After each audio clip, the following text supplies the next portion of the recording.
Good morning प्यारे बच्चों। आज हम हमारे क्षितिज पुस्तक के काव्य खंड को प्रारंभ करेंगे और सबसे पहले इसके दूसरे पाठ ललधद्य को प्रारंभ करेंगे।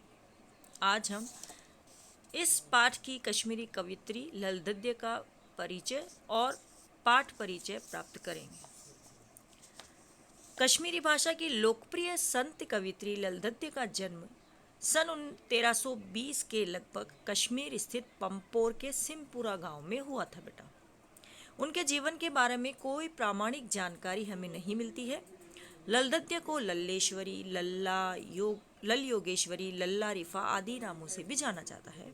उनका देहांत सन 1391 के आसपास माना गया है। ललधद्य की जो काव्य शैली है बेटा, उसे वाक कहा जाता है। जिस तरह हिंदी में कबीर के दोहे, मीरा के पद, तुलसी की चौपाई और रसखान के सवैये प्रसिद्ध हैं, उसी तरह ललधद्य के वाक प्रसिद्ध हैं।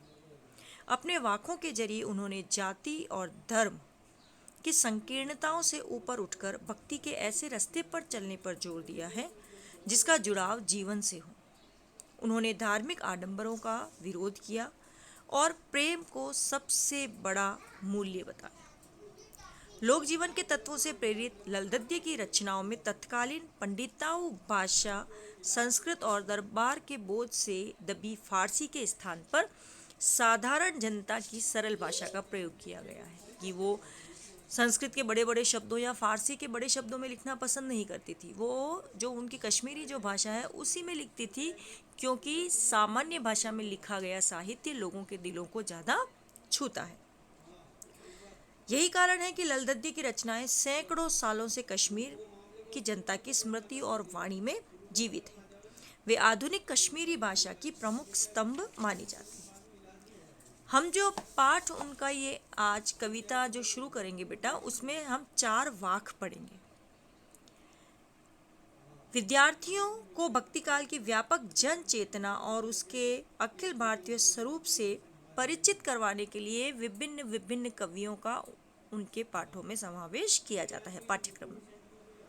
इसी उद्देश्य से ललधद्य के 4 वाकों का हिंदी अनुवाद भी आपके पाठ्यक्रम में शामिल किया गया है।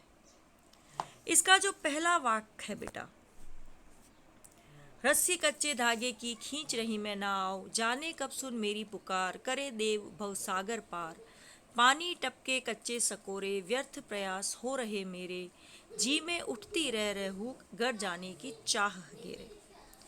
इसमें ललधद्य ने ईश्वर प्राप्ति के लिए किए जाने वाले बाह्य आडंबरों के अपने प्रयासों को व्यर्थ बताया है। उनका ये मानना है कि ईश्वर हमें किसी भी तरह के दिखावे से नहीं मिलेंगे। तो वहीं दूसरे वाक्य में खा खाकर कुछ पाएगा नहीं, न खाकर बनेगा अहंकारी, सम खा तभी होगा संभावी, खुलेगी साकल बंद द्वार की। इसमें उन्होंने अपने अंतःकरण को समभावी मतलब सभी दशाओं में समान होने का भाव उत्पन्न करने के लिए प्रेरणा दी। तीसरा वाक्य जो हम पढ़ेंगे बेटा, उसमें कवित्री ने आत्मालोचन की अभिव्यक्ति की है। वे कहती हैं कि हमें इस भव सागर से पार सिर्फ हमारे सद्कर्म ही दे सकते हैं। हमें अंत समय में ईश्वर के सामने अपने कर्मों को ही प्रस्तुत करना होगा और वही हम ईश्वर को भेंट के स्वरूप में दे सकते हैं। चौथा जो वाक है वो हमें सांप्रदायिक सद्भावना की प्रेरणा देता है बेटा, और ये कहता है कि ईश्वर ने जब सबको एक बनाया है तो हम इतने ज्ञानी नहीं हैं कि हम उसे हिंदू और मुस्लिम में बांट सकें। हमें ईश्वर को एक मानकर उसकी पूजा करनी होगी, और जिस दिन हम ये करना सीख जाएंगे वही हमारी ईश्वर से सच्ची पहचान होगी। तो इन 4 वाकों को हम इस पाठ में पढ़ेंगे। ये वाक हमें जीवन मूल्यों की प्रेरणा देती हैं, जीवन में कर्मों के महत्व को बताते हैं और बाह्य आडंबरों से दूर रहकर ईश्वर को एक मान उसकी आराधना करने के लिए प्रेरित करते हैं। आज आपको कवित्री का और इस पाठ का परिचय प्राप्त करना है बेटा।